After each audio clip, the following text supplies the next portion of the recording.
नमस्कार साथियों। डिक्टेशन 100 शब्द प्रति मिनट की गति से बोली जाएगी। पहले आपको 2 मिनट की ट्रायल डिक्टेशन दी जाएगी, उसके बाद मेन डिक्टेशन स्टार्ट होगी। यह ट्रायल डिक्टेशन स्टार्ट।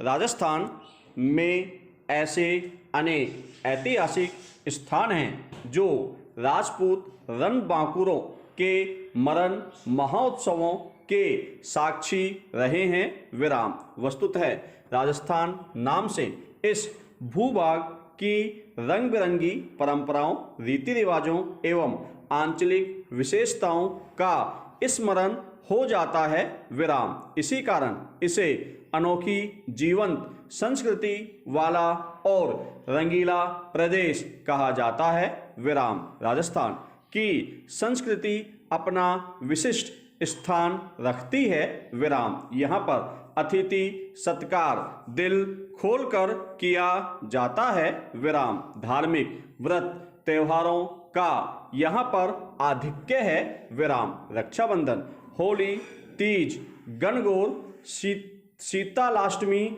आदि के अलावा यहाँ पर कई क्षेत्रीय पर्व मनाए जाते हैं। विराम। यहाँ पर पाबूजी, गोगाजी, तेजाजी आदि लोक देवताओं का जनजीवन पर गहरा प्रभाव दिखाई देता है। तो करणी माता, जीन माता, अम्बा माता आदि लोक देवियों के थान भी जनता की श्रद्धा से पूज्य रहे हैं। विराम। प्राकृतिक दृष्टि से राजस्थान अरावली पर्वतमाला से 2 भागों में विभक्त है। विराम। यहाँ का पश्चिमोत्तर भाग रेतीली धरती के कारण सुनहरा दिखाई देता है, तो दक्षिण पूर्वी भाग सुंदर हरी भरी भौगोलिक छटा से युक्त रहता है। विराम। यहाँ पर अनेक गढ़, किले, ऐतिहासिक भवन या महल, मंदिर एवं तीर्थ स्थल हैं। विराम। यहाँ पर पन्ना, तारा आदि वीर छत्रानियों ने तथा भक्तिमती मीरा, सहजोबाई आदि ने नारीत्व का गौरव बढ़ाया। विराम। शौर्य, पराक्रम तथा श्रेष्ठ सांस्कृतिक परंपराओं के कारण राजस्थान सुंदर रंगीला दिखाई देता है। विराम। मुख्य डिक्टेशन ठीक 5 सेकंड बाद स्टार्ट होगी। स्टार्ट। राजनीति, समाजनीति और अर्थनीति में सफलता का मूल तत्व संगठन शक्ति ही है। विराम। राजनीतिक सत्ता संगठन के बल पर हासिल की जाती है। सामाजिक वर्चस्व एकजुटता से ही बनता है और आर्थिक समृद्धि संगठित व्यवस्था के जरिए सोपान चढ़ती है। विराम। संगठन शक्ति का ही परिणाम है कि 10% से भी कम श्रम शक्ति वाला अर्थव्यवस्था का संगठित क्षेत्र सकल घरेलू उत्पाद से 50% का योगदान करता है। विराम। जबकि बाकी 50% की भरपाई करने में असंगठित क्षेत्र के 90% से अधिक श्रमिक पसीना बहाते हैं। विराम। अर्थव्यवस्था से संगठित और असंगठित का अर्थ औपचारिक और अनौपचारिक भी है। विराम। पैरा। सवाल यह है कि बड़ी श्रम शक्ति वाला अर्थव्यवस्था का आधा हिस्सा असंगठित क्यों है? संगठन शक्ति के जरिए बनने वाली सत्ता पूरी अर्थव्यवस्था को संगठित करने के बारे में क्यों नहीं सोचती, ताकि पूरी श्रम शक्ति समान रूप से लाभान्वित हो सके और अर्थव्यवस्था भी नई ऊंचाई छू सके?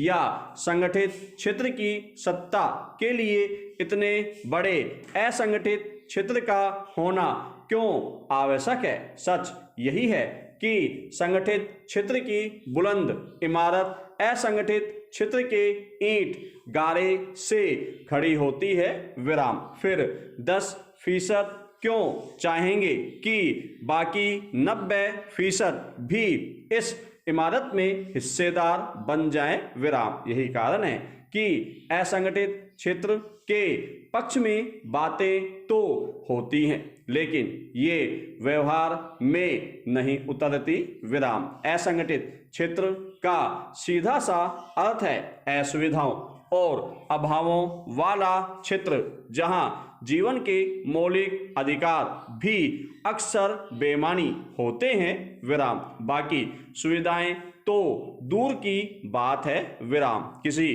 तरह जिंदगी कट गई तो सौभाग्य, वरना दुर्घटना, आपदा, आर्थिक मंदी जैसी परिस्थितियां वक्त से पहले और सबसे पहले इस क्षेत्र के उद्यमों और श्रमिकों को निवाला बनाती है। विराम। असंगठित क्षेत्र में श्रमिक सबसे दयनीय हालत में है। विराम। यह सोचने की बात है कि जिस देश की लगभग 93% श्रम शक्ति दयनीयता के अंधेरे में जीवन बसर करती हो, वह देश किस उजाले की बात कर सकता है? और यदि करता भी है तो उसके मायने क्या हैं? जब संगठन ही मजबूती का पैमाना है तो आर्थिक रूप से वही देश मजबूत होगा जहां की अर्थव्यवस्था अधिकतम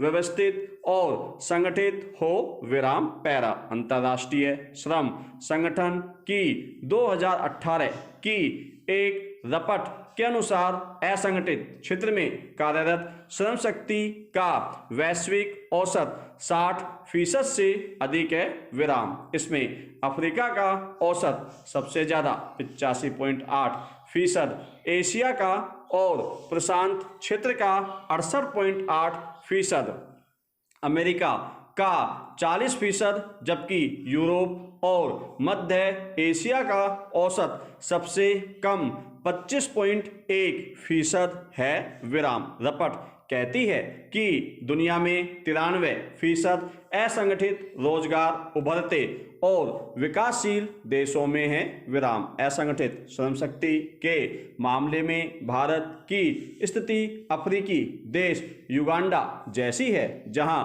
श्रम शक्ति का 94% हिस्सा असंगठित क्षेत्र में कार्यरत है। विराम। जबकि भारत जैसी मांग आधारित अर्थव्यवस्था में लगभग 93% श्रम शक्ति का असंगठित होना अर्थव्यवस्था के असली रूप का दर्शन कराता है। विराम। पैरा। ऐसा नहीं कि असंगठित क्षेत्र नीति नियंताओं के एजेंडे में नहीं है या इस क्षेत्र के नाम पर कुछ किया नहीं गया है। विराम। दिक्कत यह है कि वह या तो नाम मात्र का रहा है या फिर असंगठित क्षेत्र के काम का साबित हुआ है। विराम। अलबत्ता असंगठित क्षेत्र कमजोर ही हुआ है। विराम। देश की मौजूदा सरकार ने अनौपचारिक अर्थव्यवस्था को औपचारिक बनाने के लिए 2 बड़े कदम उठाए। विराम। लेकिन नोटबंदी और छोटे उद्यम अनुपालन की जटिलताओं के कारण खुद को संभाल नहीं पाए और बंद हो गए। विराम। सरकार हालांकि इसे खारिज करती है क्योंकि इसके पक्ष में कोई अध्ययन और आंकड़ा नहीं है। विराम। लेकिन इस दौरान सामने आई बेरोजगारी दर छोटे उद्यमों की बर्बादी का अपने आप में एक आंकड़ा है। विराम। जीएसटी लागू होने के बाद 2017-18 में बेरोजगारी दर 45 साल के सर्वोच्च स्तर 6.1% पर पहुंच गई और इसमें लगभग 75% योगदान असंगठित क्षेत्र का था। विराम। राष्ट्रीय नमूना सर्वेक्षण की फरवरी 2019 में लीक हुई एक रिपोर्ट ने तो इस बेरोजगारी दर को 8.9% बताया था। विराम। नोटबंदी और जीएसटी के बाद ऊपर गई बेरोजगारी दर फिर नीचे नहीं लौटी विराम। कोरोना महामारी ने कोड़ में खाज का काम किया जब बेरोजगारी दर 24% तक पहुंच गई विराम। पैरा असंगठित क्षेत्र के श्रमिकों की किस्मत बदलने के नाम पर सारे श्रम कानूनों को खत्म कर 4 नई श्रम संहिताएं बनाई गई विराम। मजदूरी पर श्रम संहिता 2019 में ही संसद में पारित हो गई थी विराम। जबकि व्यावसायिक सुरक्षा स्वास्थ्य एवं कामकाजी स्थिति संहिता, सामाजिक सुरक्षा संहिता एवं कामकाजी स्थिति कोरोना काल के दौरान सितंबर 2020 में पारित हुई विराम। लेकिन ये असंगठित क्षेत्र के श्रमिकों की सेहत सुधारने में कहीं से सहायक नहीं है विराम। हाँ, इनसे व्यापार की आसानी सूचकांक और प्रत्यक्ष विदेशी निवेश में देश का दर्जा जरूर सुधर सकता है और इससे संगठित क्षेत्र को लाभ होगा विराम। वर्ष 2002 में श्रम सुधारों की चल रही कवायद का यह हाल तब है जब कोरोना महामारी के कारण मार्च 2020 में लागू की गई देशव्यापी मंदी के दौरान बेरोजगार हुए लगभग 12 करोड़ लोगों में से 75 से 80% असंगठित क्षेत्र से थे विराम। मंदी के दौरान असंगठित श्रमिकों के साथ ही सरकारी नीतियों की दबी छिपी वास्तविक तस्वीर खुलकर सामने आ गई थी विराम। लेकिन उस तस्वीर को बदलने के लिए बनाए गए चारों कानून उसे कहीं स्पर्श तक नहीं करते विराम। प्रवासी मजदूरों, खेतीहर मजदूरों, स्वरोजगारी दिहाड़ी मजदूरों सहित असंगठित क्षेत्र के अधिकांश श्रमिक इन कानूनों के दायरे से ही बाहर हैं विराम। संविधान ने हर श्रमिक को सामाजिक सुरक्षा का अधिकार दे रखा है विराम। लेकिन सामाजिक सुरक्षा संहिता 2020 के दायरे में सिर्फ वही इकाइयां, कार्यस्थल या संस्थाएं हैं जहां 10 या इससे अधिक मजदूर काम कर रहे हों विराम। हैरान करने वाली बात यह है कि सामाजिक सुरक्षा संहिता के तहत जिस कोष का प्रावधान किया गया है 2021 के बजट में उसके लिए कोई आवंटन ही नहीं किया गया विराम। पैरा आर्थिक मंदी और आपदा की स्थिति में बेरोजगारी की पहली और सबसे बड़ी मार असंगठित क्षेत्र के श्रमिकों को झेलनी पड़ती है विराम। महामारी की दूसरी लहर ने इस क्षेत्र पर एक बार फिर से ताले लगा दिए हैं विराम। Centre for monitoring Indian economy के अनुसार अलग अलग राज्यों में लागू सख्त पाबंदियों के कारण अकेले अप्रैल महीने में 75 लाख लोग बेरोजगार हो गए हैं विराम। धन्यवाद साथियों।